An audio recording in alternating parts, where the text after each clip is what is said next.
I'm Tom, and in this episode I'm going to show you the setup behind this shot here. I posted it on the Facebook group a while ago and it seemed to have quite a positive response. I had hoped to post a video about it a lot sooner, but I've been having technical difficulties. Before getting on to how I set up that exact shot, I'm just going to show you how I had my figures set up on my shelf beforehand, which is probably the inspiration behind it. I think it all pretty much stems from finding this cardboard cutout that says MJ with a question mark.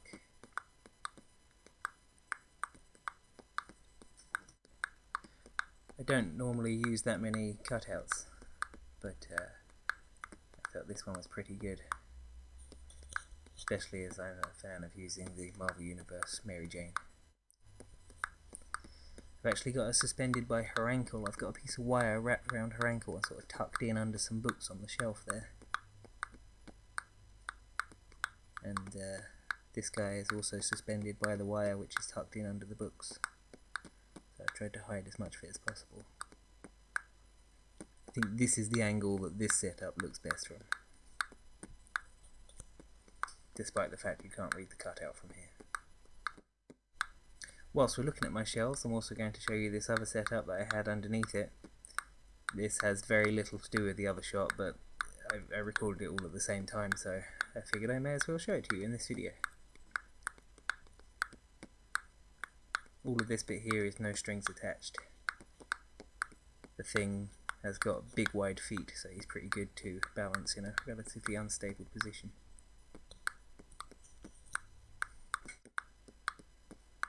I'm also using the old sculpt for the Red Hulk because I prefer it to the new sculpt, because I think the new sculpt looks like the traditional Green Hulk, whereas this Red Hulk has a much better face for actually looking like the Red Hulk and not the green one.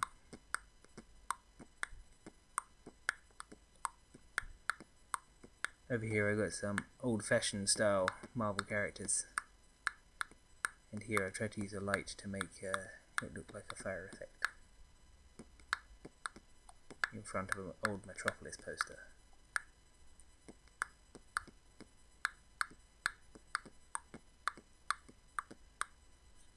Gone for very old-fashioned style heroic poses.